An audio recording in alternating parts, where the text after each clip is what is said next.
Hazards around Sitio Banga Banga and Sitio Katigaakan.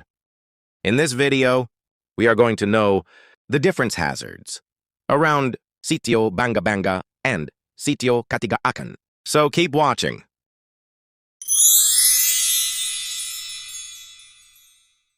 Hey everyone, nandito tayo ngayon sa Biray at makikita nyo ngayon is nagkakaroon ng baha dahil sa kaunting pagulan lang. And makikita nyo na may baha ngayon sa Biray kasi walang proper drainage system. At saka makikita nyo rin na puro bukirin dito sa... Pwede tayong magtayo ng drainage system o kaya itaas yung mga daan. Next naman, makikita natin dito sa Sitio Banga Banga yung mga sabis-sabis na wire na kung saan pwede itong mag-cause ng aksidente sa mga motorista at magsanhi ng sunog sa kagubatan. Pwede tayo magsagawa ng cleanup drive o kaya naman ipaayos yung mga wire.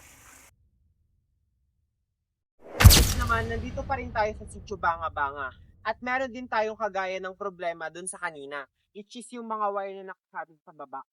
And makikita natin yung baka doon, pwede rin siyang ma-aksidente na pwedeng mag-cause ng pagkamatay. Gaya nung sa una, pwede din tayo mag-clean up drive at iayos yung mga wire. Naman, nandito naman tayo sa Katigaakan na kung saan makikita nyo na merong bangin na pwede tayong mahulog dahil walang barricade dito. At isa pa, wala ding mga street lights na pwedeng gumabay sa mga motorista natin sa mga dadaan tuwing gabi. Ang dapat na gawin ay maglagay tayo ng barricade at maglagay ng street lights para sa mga motorista.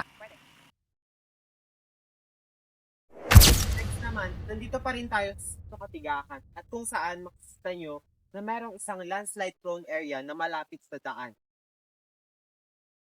na maaaring mag-cause ng aksidente lalo na sa ating mga motorista na dumadaan. Pwede tayo maglagay ng net para sa protection at magsagawa ng reforestation.